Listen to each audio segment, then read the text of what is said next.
Bismillahirrahmanirrahim. Assalamualaikum warahmatullahi wabarakatuh. Alhamdulillahilladzi arsala rasulahu bil huda wa dinil haqq liyudhhirahu 'ala dini kullihi walau karihal musyrikun walau karihal munafiqun walau karihal kafirun. Allahumma shalli wa sallim ala sayyidina Muhammad miftahi babi rahmatillah adada ma ilmillah salatan wa salaman da'iman bidawain min mulkillah amma ba'd. Baik teman-teman semua, pada kesempatan hari ini menjelang hari Jumat yang ketiga di bulan Rabiul Awal, saya Saiful Arif kemudian mencoba untuk memberikan sedikit ulasan berkenaan tentang hal yang menjadi sangat muskil di luar sana berkenaan tentang penghinaan atau penistaan agama yang dilakukan oleh Presiden Prancis dan beberapa warganya dengan alasan kebebasan berpendapat.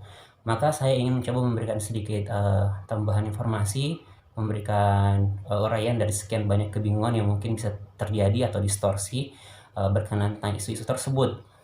Tentu kita sebagai seorang muslim wajib kemudian memberikan gambaran yang benar berkenaan tentang agama kita, berkenaan tentang nabi kita, terlebih lagi kemudian jikalau itu datang dari orang-orang yang tidak beriman, yang tentu sangat tidak paham atau memiliki informasi yang sangat bias tentang agama kita.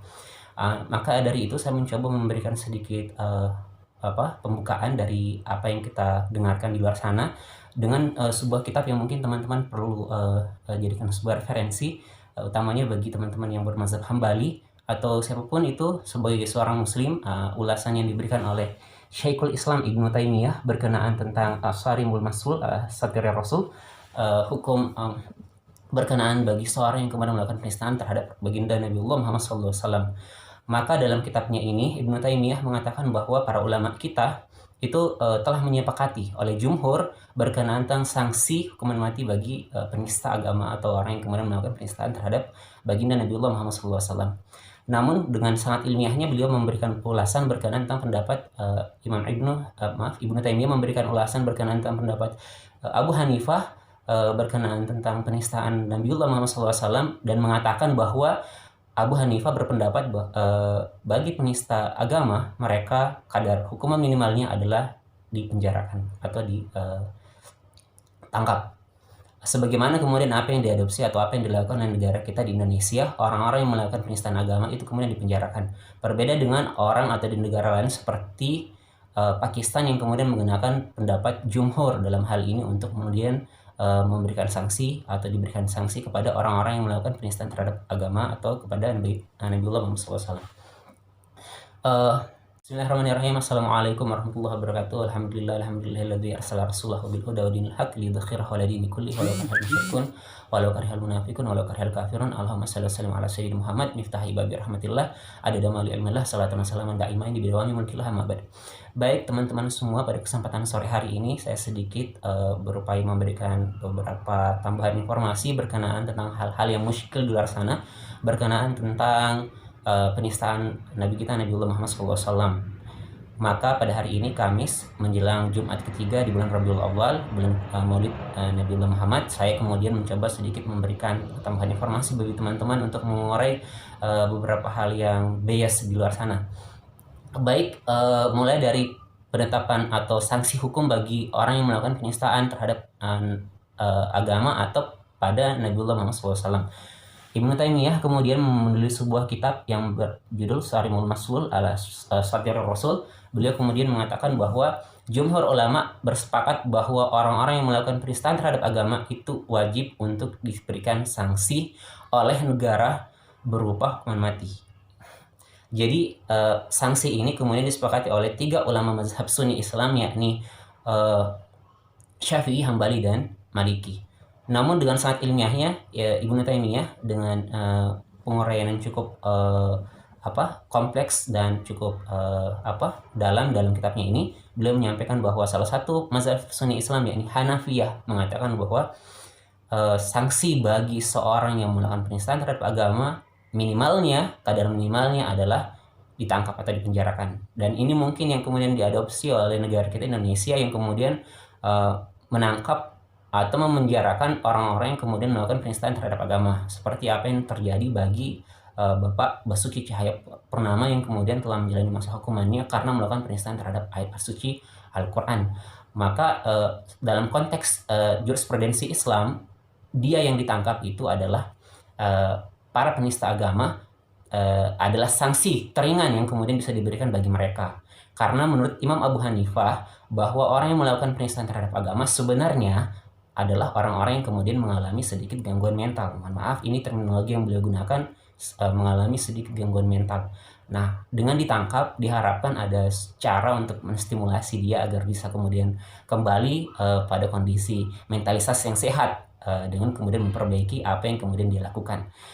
Itu yang kemudian saya bisa sampaikan. Namun kemudian selain dari istidlal yang kemudian diberikan oleh Ibnu Taimiyah berkenaan tentang sanksi bagi penista agama dan kemudian orang-orang yang kemudian menghina Nabi Muhammad SAW, dan banyak uraian yang kemudian beliau sampaikan di kitab ini, saya sendiri sebenarnya ingin memperjelas bahwa ada banyak hal yang mungkin bisa kita dapati dari kitab ini, tapi saya tidak bisa berpanjang lebar menguraikan semua hal di sini. Tapi intinya bahwa di akhir poin penjelasan ini saya akan coba berikan sedikit stressing dalam beberapa hal. Baik, kenapa kemudian terjadi hal yang kemudian kita dapati menjadi bola salju yang terus kemudian menggelinding, kita dengarkan dan kemudian berulang kali menjadi hal-hal yang tidak mengenakan bagi kita sebagai seorang muslim berkenaan tentang kejadian-kejadian yang terjadi di luar sana, utamanya di negara Eropa yang mayoritasnya non muslim. Tentu kemudian ada beberapa hal yang perlu kita pahami berkenaan tentang Islam. Poin dasar dari agama kita sebenarnya terbentuk dari 4 hal. Ini mungkin perlu kita ketahui. Yang pertama adalah agama kita itu terbangun dari apa yang disebut sebagai ar-rahmah atau al-hub. Jadi rahmah dalam Islam itu menjadi esensi dasar dari agama Islam. Wa ma arsalnaka illa rahmatan lil alamin. Tidak kuturunkan engkau Muhammad kecuali sebagai rahmat bagi alam semesta.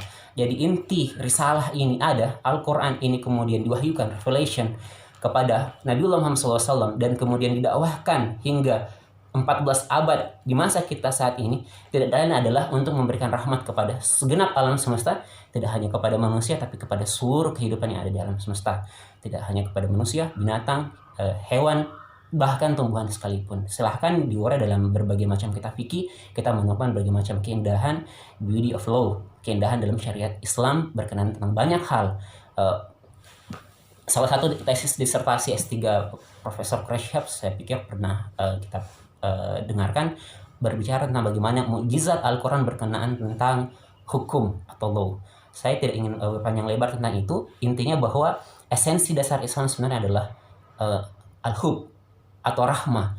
Menurut Profesor bin Bayyah, salah seorang ulama Islam yang kemudian aktif menyuruhkan perdamaian kepada lintas peradaban dan lintas agama.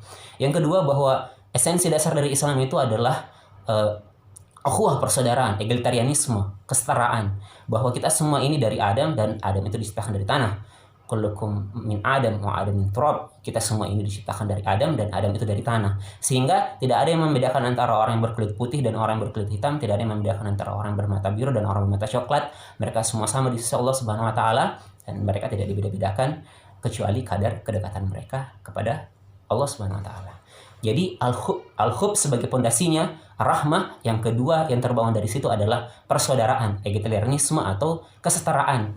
Ini yang kemudian menjadi fondasi agama Islam sebenarnya, yang sangat disayangkan banyak orang yang tidak paham tentang itu, sehingga kemudian menisbahkan beberapa stigma buruk terhadap agama ini. Kalau kemudian mereka betul-betul jujur ingin bicara tentang Islam, maka mestinya apa yang kemudian menjadi esensi Islam ini mereka coba telah dengan baik. Beratus-ratus tahun agama Islam didakwahkan sampai ke berbagai macam penjuru dunia, mulai dari Asia sampai ke Maroko paling jauh di Afrika sana, lalu kemudian sampai ke Rusia, sampai ke Asia Tengah. Kita menemukan keindahan Islam ini menjadi sebuah khazanah yang ada di setiap peradaban umat manusia. Dan apa yang kita lihat dari jalannya peradaban Islam, beauty of Islamic civilizations, itu adalah kenyataan bahwa Islam itu memang membangun apa yang kita sebut sebagai persaudaraan. Yang berikutnya dari apa yang kemudian kita ketahui, yang perlu kita ketahui dari agama Islam, yang ketiga adalah apa yang disebut sebagai keadilan. Keadilan adalah pondasi dasar dari Islam yang ketiga berkenaan tentang pokok dari agama kita. Jadi Islam tidak menginginkan adanya selain keadilan yang kemudian menjewantah di tengah-tengah umat manusia. Kepastian akan hukum yang kemudian menjamin adanya keadilan di tengah-tengah manusia. Yang keempat yang menjadi fondasi dasar Islam adalah politik, atau apa yang disebut sebagai siasah dalam terminologi Islam.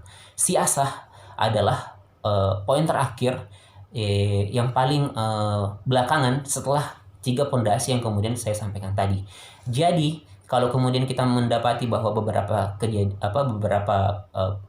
hal yang tidak menyenangkan terjadi di dunia Islam, kembali ke realitas bahwa Islam itu sendiri sebagai sebuah agama sebenarnya disalahpahami tidak hanya oleh non-muslim tapi juga oleh kaum muslim itu sendiri. Karena benteng Islam itu pada hakikatnya adalah dijalankannya syariat dan adanya institusi politik yang melindungi umat Islam itu sendiri. Jika institusi politik Islam tidak ada dan tidak hadir di tengah-tengah umat Islam, maka otomatis banyak kejadian atau hal-hal yang tidak kemudian baik untuk umat, memudaratkan umat Islam, kemudian terjadi berulang-ulang tanpa mampu taken down oleh kaum muslimin. Apa yang dilakukan oleh Presiden Prancis yang kemudian memasang baliho kaligrafi Nabiullah Muhammad SAW di gedung pemerintahan karena merespon kejadian yang kemudian terjadi di sana, maka ini kemudian adalah sebuah hal yang kemudian perlu kita sadari bahwa tanpa esensi kekuatan politik umat Islam, kita tidak akan mungkin bisa berharap banyak untuk kemudian menghilangkan atau melindungi entitas keumatan atau hal yang sakral dalam agama kita. Jadi apa yang kemudian menjadi krusial dari penjelasan saya ini adalah bahwa agama kita memang butuh kekuatan politik, institusi politik yang kemudian melindunginya sehingga kemudian apa yang menjadi hal yang sangat sakral dalam agama ini bisa terjaga dengan baik. Namun sayangnya memang kita tidak punya entitas politik itu, sebagaimana apa yang dikatakan oleh Hamzah Yusuf bahwa umat Islam sekarang mengalami apa yang disebut sebagai era the missing link, atau era yang terputus, atau era di mana umat Islam kemudian tidak memiliki kekuatan politik yang membackup umat Islam, dan hal yang sakral dalam Islam, dalam tradisinya yang panjang kemudian terputus karena kemudian umat Islam tidak mampu merepresentasi agama mereka, menghadirkan agama mereka sebagaimana entry point yang kemudian kita jelaskan. Agama Islam hadir sebagai rahmah, dan hadirnya sistem hukum yang kemudian terbackup dan kekuatan politik untuk memastikan terjadinya atau wujudnya keadilan di antara umat manusia dan persaudaraan di antara mereka. Tapi sayangnya missing link inilah yang kemudian mengakibatkan apa yang kemudian kita harapkan dari idealitas Islam itu tidak bisa terwujud. Maka saya ingin memastikan bahwa pada kesempatan kali ini kita harus sadar bahwa umat Islam mestinya secara serius berjuang mengarahkan segenap tenaganya untuk kemudian mewujudkan apa yang disebut sebagai institusi politik Islam yang tidak ada atau alpa pada hari ini atau pada saat ini. Karena dengan institusi politik Islam itulah kemudian lahir sebuah kekuatan yang apple to apple menghadapi kekuatan yang kemudian berupaya mereduksi Islam itu sendiri atau memprovokasi lahirnya terjadi hal-hal yang kemudian tidak diinginkan. Seperti yang kemudian terjadi di Paris, sebenarnya kalau kita bicara dengan jujur bahwa sebenarnya memang kita tidak perlu naik pitam lalu kemudian melakukan hal yang tidak dianjurkan oleh agama, tapi kita harus sadar bahwa memang Prancis sebagai sebuah negara mengalami masa yang sangat-sangat kritis. Prancis, siapa yang ingin ke Prancis dulu, orang kemudian mengetahui bahwa kalau ke Prancis kita bisa ketemu dengan Menara Eiffel, kalau ke Prancis kita bisa ketemu dengan banyak brand-brand produk yang luar biasa terkenal. Tapi orang sekarang tidak peduli lagi dengan Menara Eiffel. Orang sekarang mau berjalan-jalan itu pastinya ke daerah yang lebih menarik, ke Burj Khalifa di Arab. Mereka juga pasti kalau mencari brand-brand hebat, dia lagi menilik brand-brandnya Paris, karena mereka mau kemudian menggunakan brand-brand lokal yang kemudian datang dari dunia Islam itu sendiri dengan fashion syar'i yang kemudian kita kenal sekarang ini kemudian membanjiri kegiatan ekonomi di tengah-tengah umat. Jadi orang kemudian tidak peduli lagi dengan branded ini itu yang datang dari luar, tapi mereka justru aware dan care dengan produk-produk yang datang di dunia Islam yang menjadi branded syariah yang kemudian mereka gunakan sebagai identitas mereka sebagai seorang muslim. Jadi jelas bahwa sebagai sebuah kekuatan ekonomi, Prancis mengalami masa yang sangat krisis. Dalam kondisi seperti itu, kegambangan seperti itu, kehilangan harapan untuk menjadi sebuah bangsa yang maju di tengah persaingan global ekonomi yang begitu kuat. dengan topangan kekuatan ekonomi berupa perusahaan multinasional mereka yang kemudian sebenarnya tidak bisa lagi menopang dalam jangka panjang sumber energi mereka atau sumber